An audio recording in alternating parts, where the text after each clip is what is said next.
Well, it's another great harvest evening. I'm out. We're gonna spread manure again. Only this time, we're gonna use the 8235R and the other spreader. All right, recognize the inside of this cab? Well, it's not the 8370R. I'm in the 8235R. Doing the same thing. I tell you, I missed the 8370 already because it's got a little more power to pull these hills than this tractor does. I kind of feel like I'm working for Travis and Ryan out in Wisconsin because, you know, they have the same tractor. But we're back hauling manure again.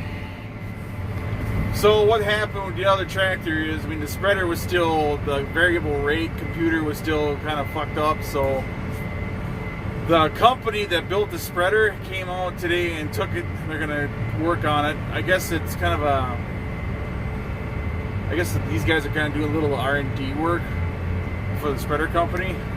And so that went back to the factory, which is not that far from here.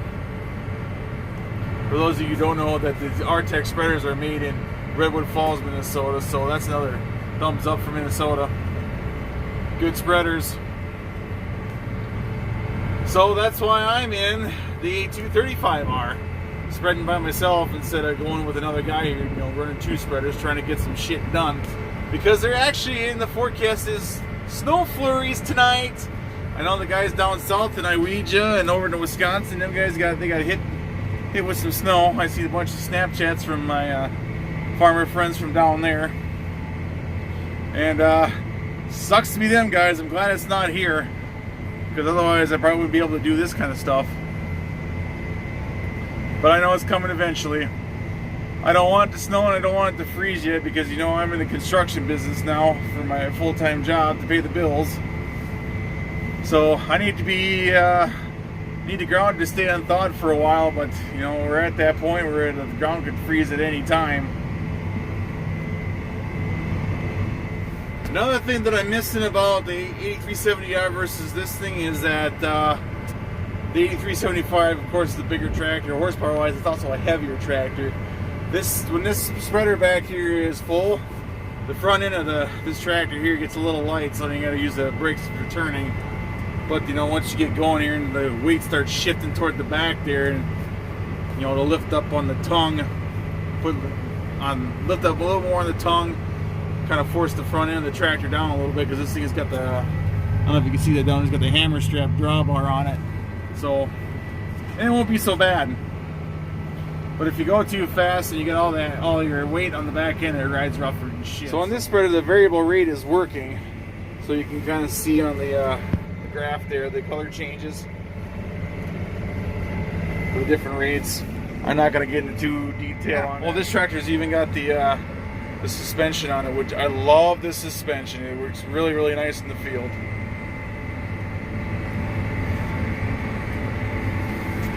All right, let's see how well this works. I'll put you in the front pocket here, my bibs. Maybe you can see me low. Maybe this will work, maybe it won't work. We'll find out.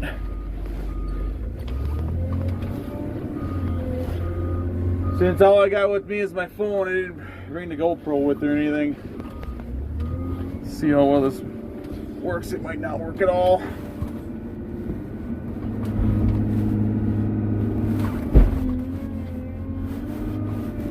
I need both hands to run this thing.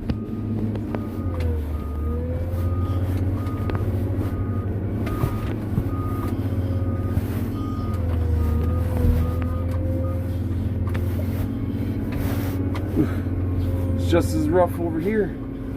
It's the other side. I'm loading on the other side of the pile compared to this time, because the ground is so rough here, and trying to run around, bounce around with the payloader here, it kind of gets tippy and kind of raises the pucker factor a little bit. Don't hit the spreader.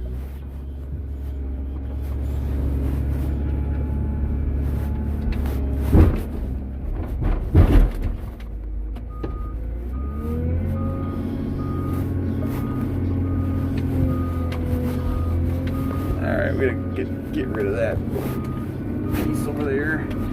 I can get in there a little better.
Well, just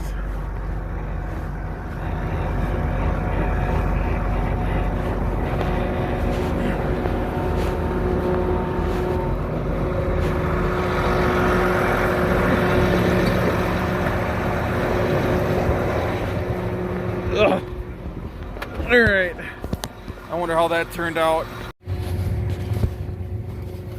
Okay, me running the payloader there didn't work so well, so we'll try this way. I got some help now. Watch him load.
I don't know about you, but I've never spread manure at 10 miles an hour before. Well, no, 9.8. We are flying. That's all right. We got some ground we want to cover tonight. I don't know if you can see it spreading out there. Got a reflection going on there. But you can kind of see it getting thrown out there in the shadows a little bit. Now here's what I was talking about. I'm going up a hill here where this 235's got its hands full. We'll pull her back a little bit here. Don't want to kill it off. But yep, that's what the 8370 is. A lot better because obviously it's got over 100 more horsepower. So alright, we're gonna keep moving here because I don't know what the hell time is it now. Where's my watch? It's 10:15 and we want to get some shit covered. I'll check in with you a little later.